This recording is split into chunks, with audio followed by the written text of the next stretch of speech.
On pourrait penser que l'œuvre adventiste du 7e jour au Ghana a commencé dans une grande ville.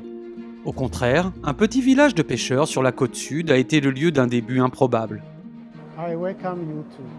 Je vous souhaite la bienvenue à Apom, qui est considéré comme le berceau de l'adventisme au Ghana. Selon l'histoire, un certain Dolphin a ramassé un tract sur la côte en 1888. Dolphin était le nom d'un commerçant local qui vivait à Apam. À l'époque, aucun adventiste ne vivait dans la région. Un jour, alors qu'il était en train de pêcher, il vit flotter une brochure. Et cet homme, pour satisfaire sa curiosité, a pris cette petite brochure. Et en la lisant, il a découvert la vérité biblique sur le sabbat. En 1891, 33 croyants avaient accepté de respecter le sabbat à Apam.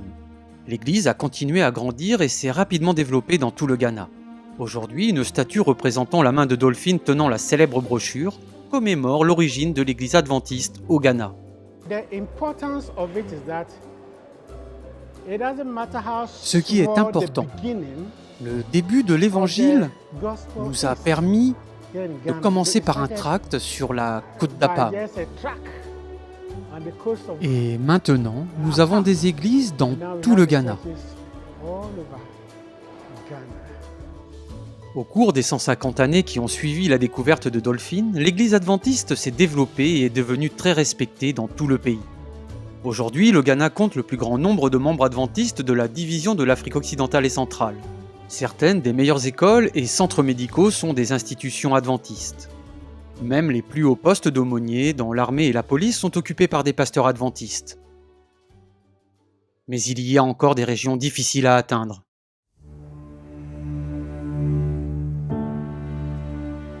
Memba est un jeune pionnier de la mission mondiale dans le nord du Ghana.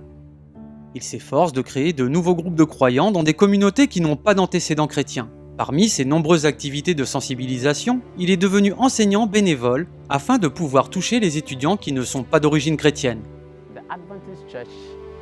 L'église adventiste se développe au Ghana, mais à un rythme lent dans la région du Nord. J'ai décidé d'enseigner l'éducation religieuse et morale. J'ai donc choisi de leur enseigner ce qu'est réellement le christianisme. À l'heure où je vous parle, chaque sabbat, environ 35 élèves fréquentent l'église.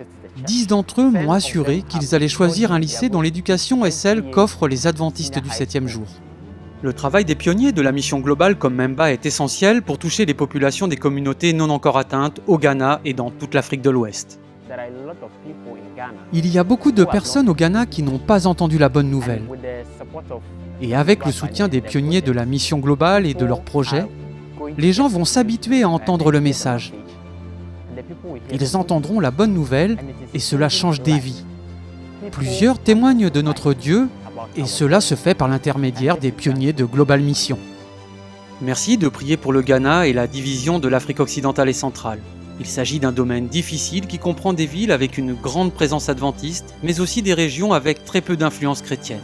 Merci pour votre soutien dans cette région du monde.